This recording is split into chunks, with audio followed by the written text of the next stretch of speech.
si on fait le cumul des rapports rédigés par un certain nombre de services d'organes de lutte contre la corruption, tels que le contrôle général des services publics, le bureau des vérificateurs, l'autorité de régulation des marchés publics.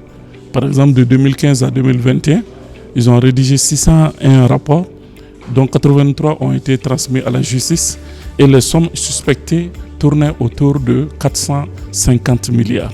C'est un phénomène qui s'est institutionnalisé au Mali et qui existe pratiquement dans tous les secteurs et à tous les niveaux, de la plus petite échelle jusqu'à l'échelle la plus élevée, celle des grands opérateurs économiques et du secteur du pouvoir et de la politique.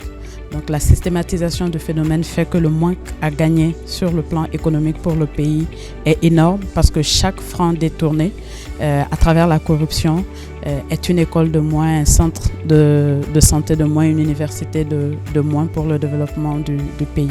Après l'adoption de notre constitution et sa promulgation, je pense qu'il est important que ce genre de débat se démultiplie afin que les citoyens soient suffisamment informés sur leurs droits et leurs devoirs. Et le fléau qui nous préoccupe tous aujourd'hui, c'est la corruption.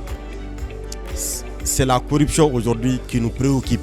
Et c'est la corruption qui est en train de prendre des proportions exponentielles et qui risque même de mettre en cause notre gouvernance. Et en termes de conséquences, vous le savez, si vous voyez qu'il n'y a pas d'école, il n'y a pas de centre de santé, en grande partie, il y a ce fléau-là qui est là. C'était ma première fois de suivre une conférence comme ça. Et bon, je crois que j'ai kiffé pas mal de choses. Et en tant que jeune, je sais désormais quel chemin suivre, comment faire et pour éviter la corruption.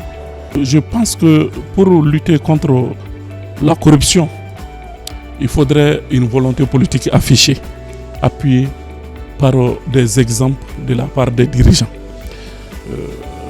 Et ensuite, il faudrait également renforcer les organes de contrôle, les organes chargés de lutter contre la corruption. Il faudrait penser aussi à la digitalisation. Il faudrait penser à la rationalisation des structures. Il faudrait penser à l'éducation, aux valeurs, bien former les agents des services publics sur les règles et les principes des services publics.